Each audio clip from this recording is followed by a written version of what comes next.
حضرت نوح علیہ السلام کی کشتی اور پانی کا واقعہ۔ کیا آپ تصور کر سکتے ہیں ایک ایسی بارش جو رکنے کا نام نہ لے، زمین کے نیچے سے ابلتا ہوا پانی، آسمان سے برستا ہوا عذاب، اور ایک کشتی جو پہاڑوں جیسی موجوں کے درمیان تنہا تیر رہی ہو۔ یہ کوئی کہانی نہیں، یہ انسانیت کی تاریخ کا سب سے بڑا واقعہ ہے۔ ایک نبی جو 950 سال تک اپنی قوم کو پکارتا رہا، ایک قوم جو سنتی رہی مگر ماننے کو تیار نہ ہوئی، اور پھر ایک دن زمین نے راز اگل دیا۔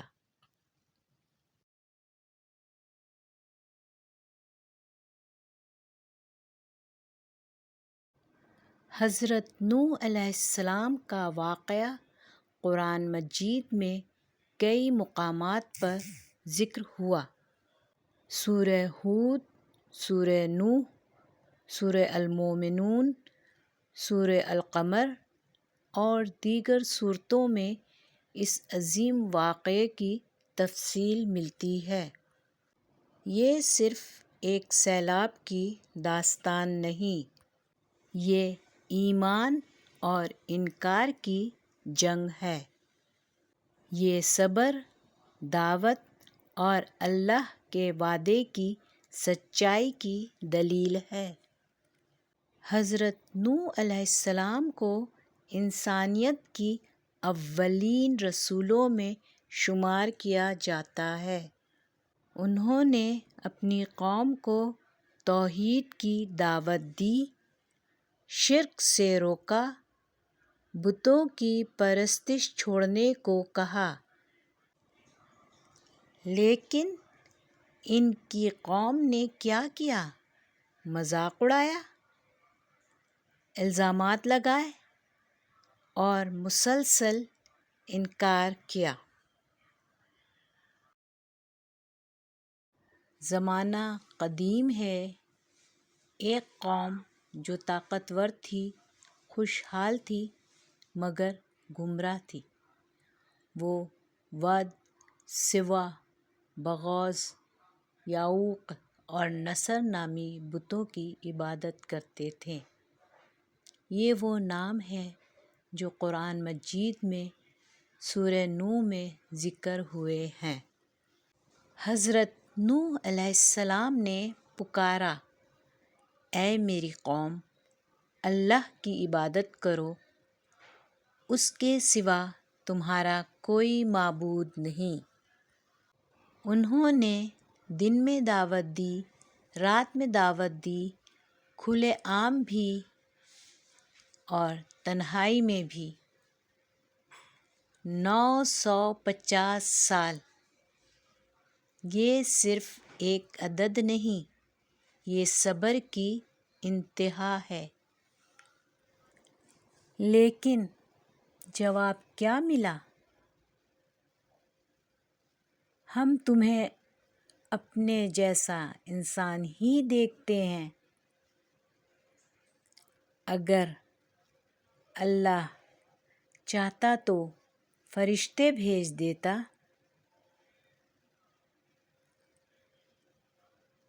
انہوں نے اپنی انگلیاں اپنے کانوں میں ڈال لیں، اپنے کپڑے سروں پر لپیٹ لیے اور ضد میں اور بڑھ جاتے۔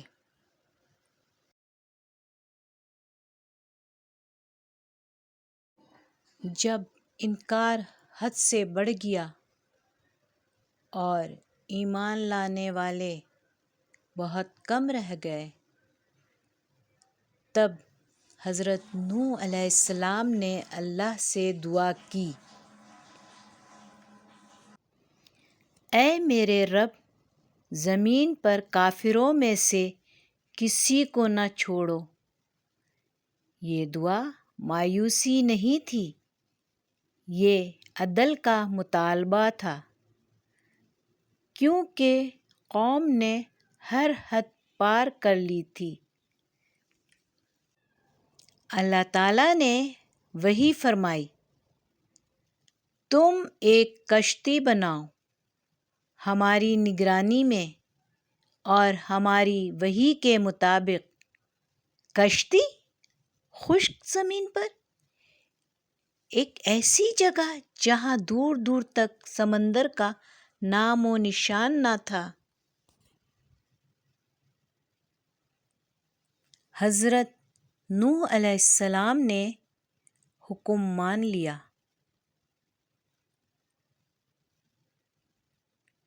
وہ لکڑیاں کاٹتے، کشتی تیار کرتے،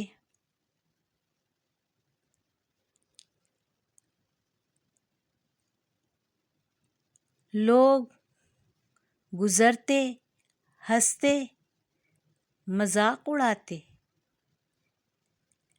اے نوح، اب نبی سے بڑھ کر بڑی بن گیا۔ وہ سکون سے جواب دیتے، اگر تم ہم پر ہنستے ہو تو ایک دن ہم تم پر ہنسیں گے۔ یہ الفاظ صرف جواب نہیں تھے، یہ آنے والے طوفان کی پیشن گوئی تھی۔ اور پھر وہ دن آ پہنچا۔ قرآن کہتا ہے، یہاں تک کہ ہمارا حکم آ پہنچا اور تنور ابل پڑے۔ آسمان نے بھی اپنے دروازے کھول دیے، مسلسل بارش، شدید بارش، زمین کے نیچے سے چشمے پھوٹ پڑے اور اوپر سے پانی برسنے لگا، اور دونوں پانی آپس میں مل گئے۔ اللہ کا فیصلہ نافذ ہو چکا تھا۔ حضرت نوح علیہ السلام کو حکم ملا، ہر قسم کے جانوروں میں سے ایک ایک جوڑا کشتی میں سوار کر لو اور اپنے گھر والوں کو، سوائے اس کے جس پر فیصلہ ہو چکا، اور ایمان والوں کو۔ ایمان والے بہت کم تھے۔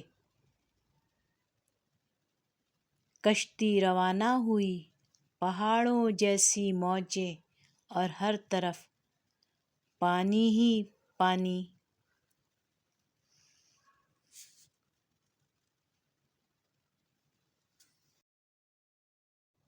اسی دوران ایک دردناک منظر، حضرت نوح علیہ السلام کا بیٹا جو ایمان نہیں لایا تھا، ایک پہاڑ کی طرف بھاگ رہا تھا۔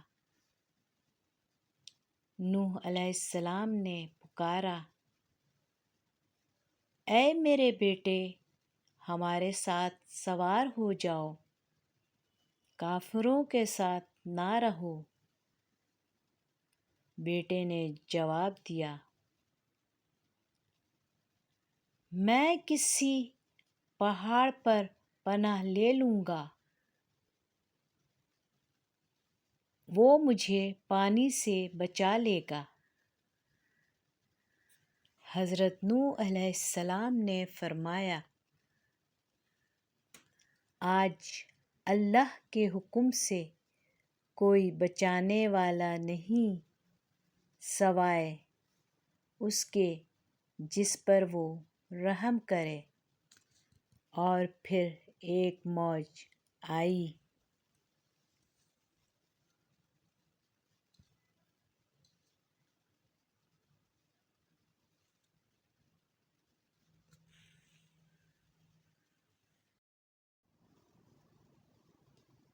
اور وہ ڈوبنے والوں میں شامل ہو گیا۔ یہ منظر صرف ایک باپ کا دکھ نہیں تھا، یہ ایمان اور نسب کے دوسرا سبق، ایمان کا تعلق خون سے نہیں، فیصلہ ایمان پر ہوتا ہے۔ تیسرا سبق، اللہ کا وعدہ سچا ہے، چاہے دیر ہو مگر اندھیر نہیں۔ آج بھی ہم ایک طوفان میں ہیں، گناہوں کا طوفان، غفلت کا طوفان۔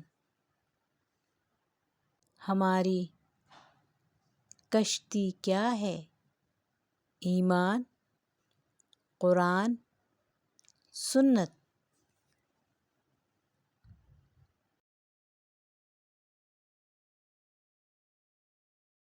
فرق کا اعلان تھا۔ پانی اپنی انتہا کو پہنچ چکا تھا، زمین غرق، پہاڑ ڈوبے ہوئے، کشتی موجوں کے درمیان تیر رہی تھی، اللہ کی حفاظت میں۔ پھر حکم آیا، اے زمین اپنا پانی نگل لے، اور اے آسمان تھم جا۔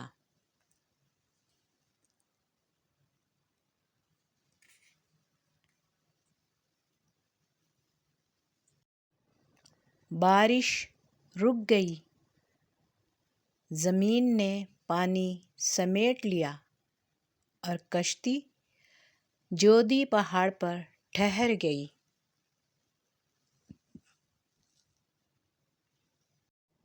خاموشی چھا گئی، ایک نئی ابتدا۔ یہ طوفان کا اختتام نہیں تھا، یہ ایک نئی انسانیت کی پیدائش تھی۔ حضرت نوح علیہ السلام نے دعا کی، اے میرے رب، مجھے اور میرے ساتھ ایمان والوں کو سلامتی کے ساتھ اتار۔ اللہ نے انہیں نجات دی اور انکار کرنے والوں کو نیست و نابود کر دیا۔